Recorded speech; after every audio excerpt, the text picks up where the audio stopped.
It's the Aubrey Show with our special guest star making your character fuck up. Woo! It's the Aubrey show. It's the Aubrey show. Aubrey show, but it's Greek because we're talking about Homar show. It's the Aubrey show. It's the Aubrey. Hi, Aubrey here, and this is the only show where I came here late, and it is already 9:36. Well, last time my first clip was about 9:53, so I'm not losing that much time in comparison. So in a way, I'm doing fucking great. So today, we are talking about something that I thought about earlier today, which is making your main character, your protagonist, fuck up. To offer a little bit of background, because that's what I do in the introduction part, so you're able to skip it without feeling bad. Earlier today, I was watching Rise of the Guardians on Netflix. It just got onto Netflix in this January, I think like January 1st. So it's pretty, it's recently on Netflix. It's an old movie. And so I gave it a rewatch, and the concept fucks. It's a movie. I'm sure that every American person saw this movie at least once, like at least advertised, where it's like, it's the Easter Bunny and Santa Claus, and they're all like,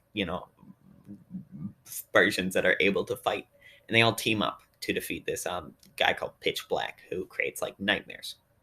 Very, very, good premise, great premise, that draws you in multiple times, as it turns out, to a, altogether mediocre, but I'd say relatively good movie. It felt like a Marvel movie, but I'm not as tired of it as I am a lot of Marvel movies.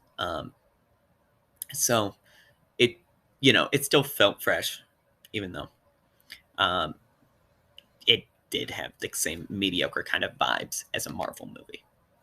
So I was watching it though. And there's one part that really struck me wrong. I really got my faith back in the end. The end was fucking great.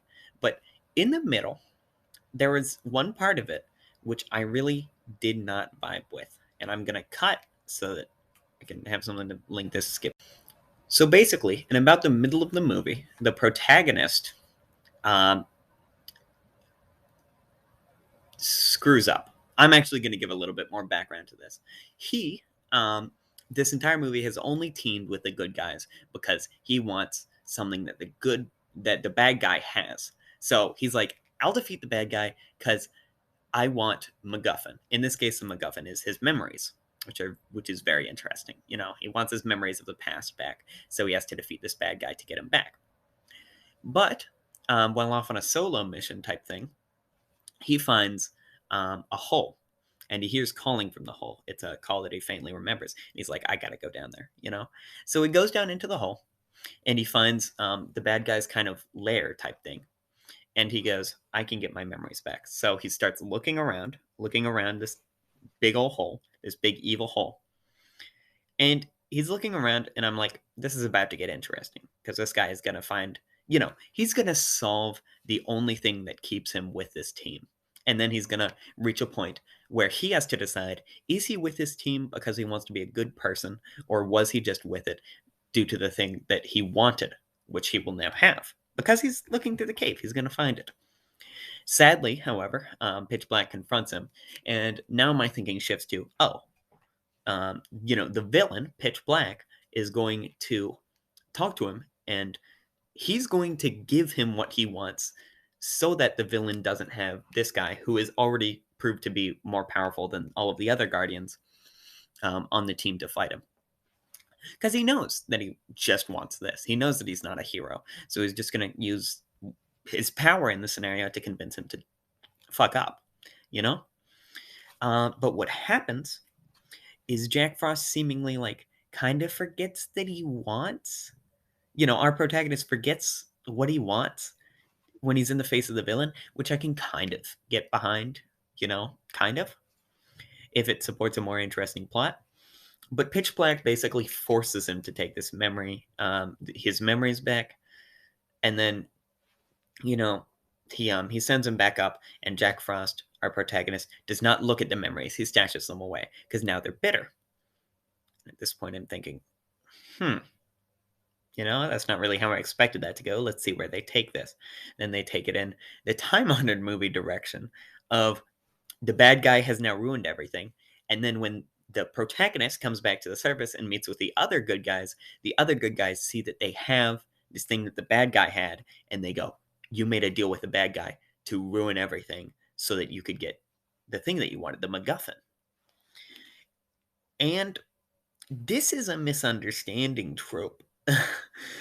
And I realized this and I physically recoiled because misunderstanding tropes are the absolute worst. And everybody knows this. Nobody likes misunderstanding tropes, I don't think. They're the worst in rom coms, but they're bad in basically every movie. Because in rom coms, they kind of represent everything in the movie. In this action movie, it was just like, a certain part. Like the lowest of the low, people understood what was happening, misunderstood what was happening. And that is very frustrating to watch. And I don't know if I should cut, but I will. But I'd like to explain why the misunderstanding trope is narratively unsatisfying. You see it pop up in so much media, so you would think that it's good. That type of thing shouldn't stick around if it's bad.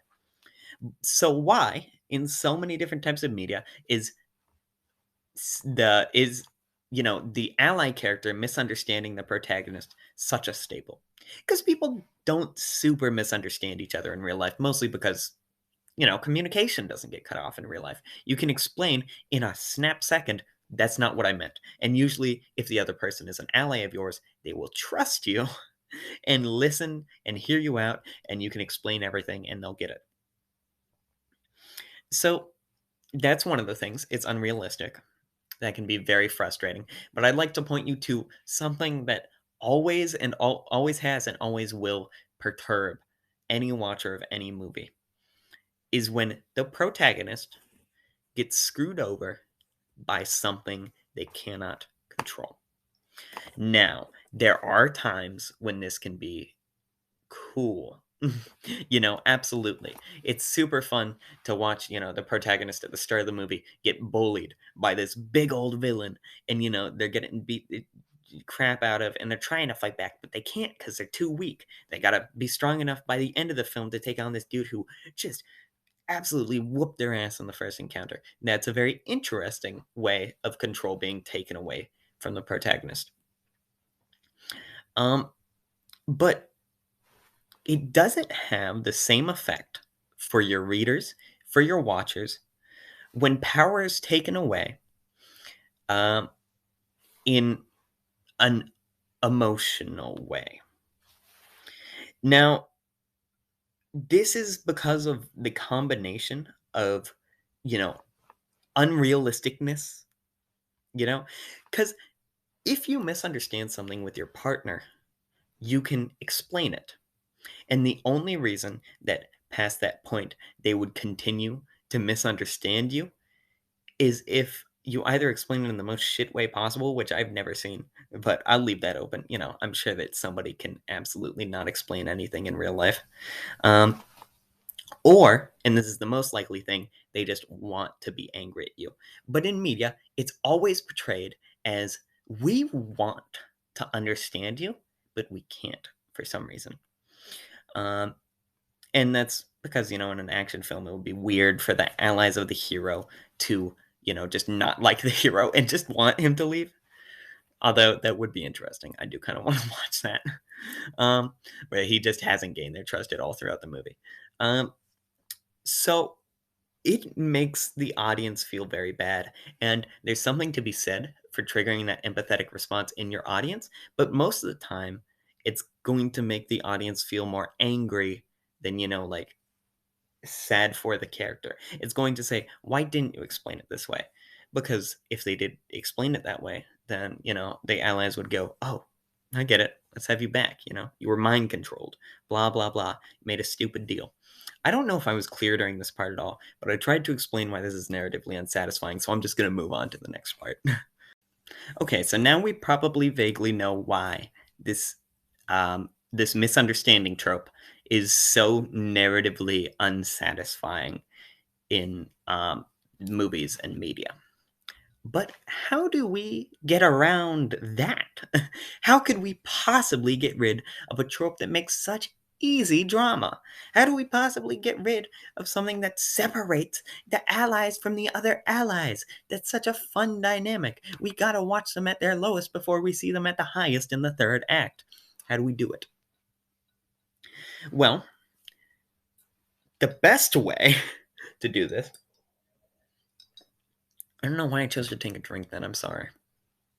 The best way to do this is to take advantage of a little thing from Greek tragedy called hamartia. Hamartia. And not directly. Anybody who knows what I just said, hamartia, is probably going, what the fuck, why? Okay, but I'm talking about a really reduced form of hamartia, which probably already has a name, but fuck you. So hamartia is the fatal flaw that leads to the downfall of a tragic hero. Um, so it would be like, somebody believing that they are genuinely too great to go down. So in the third act of their story, in the third act of their Greek tragedy, their hubris gets in their way, and they go down, and it's so sad because that was their fatal flaw, and it was showing throughout the couple first acts. It's interesting. It's great. It's also for tragedies because in movies you don't want to see the hero fall. Well, and in comedies and action movies you don't want to see the hero fall for more than like half of an act. Maybe an entire act if you're really goofy. So, what you have to do is lessen it. Take an established flaw in the character, genuinely. Take an established flaw in the character. And this sounds obvious, and just use it. Because what I find that so many writers are afraid to do is to take advantage of things that they've already set up when it comes to flaws, or not set up flaws in the first place. Your main character needs to have flaws because that's what makes them feel like a Mary Sue. I'm not going to bring up Ray, but a character without flaws seems like a Mary Sue, and that is not good. So add in a flaw. But a character with unused flaws doesn't necessarily always feel like a Mary Sue, but they do feel like, vaguely unsatisfying narratively. So with Jack Frost in the movie Rise of the Guardians, what we see is that he's too playful. At no point in the movie past that point do we see his playfulness being used to his disadvantage ever. And I get that it's supposed to be turned around into his strength, but his immaturity is never taken advantage of throughout the movie, which is stupid. So, how I would change that as a writer is when he gets in the pitch black scene, where he has offered the one thing that is keeping him from leaving the Guardians. Once he gets this thing, he doesn't care about the Guardians. He will leave immediately. So once he has offered this thing, I want him to, instead of immediately, rejecting it and not even looking at it once he gets it, I want him to take it. I want him to genuinely be like, okay, this is my character. This is what is driving me currently. I need this. Even if it comes from the most evil guy in the world, I don't really give a shit. I need my memories. That's all I need. And I'll leave this fucker alone. I don't care. So he takes the memories. And he can be bitter about it because I do like the idea of saving the memories from later on. So he takes it, but he's not ready. He's like, oh God, when do I look at these? But he takes it and he genuinely just leaves the Guardians. And you can have the same scene where they're all disappointed that he would leave them because he actually left them. It's stupid for them to misunderstand that he didn't, it's stupid for them to be like, oh, he left us when he didn't. It's not stupid for them to be like, oh, he left us when he actively did leave them. So basically, when you're writing, I implore you to, instead of making a misunderstanding fuck over your main character, take an established character flaw, and if you don't have any character flaws, maybe establish some, unless it's what makes the story interesting, a la One Punch Man. But take an established character flaw and exploit it. Have the main character fuck up. Have them, show off the fact that they are not a perfect being. and it is not going to make your audience unable to relate to this character. We have all fucked up, mostly, I think. But we have all had parts of our lives which we are less proud of. We have all had that moment where it's like, I'm only sticking with this because I specifically want something out of it that isn't, the success of this necessarily. Maybe the success results in this, but I want an A plus. That's the only reason I'm working with these people and being friendly towards these people.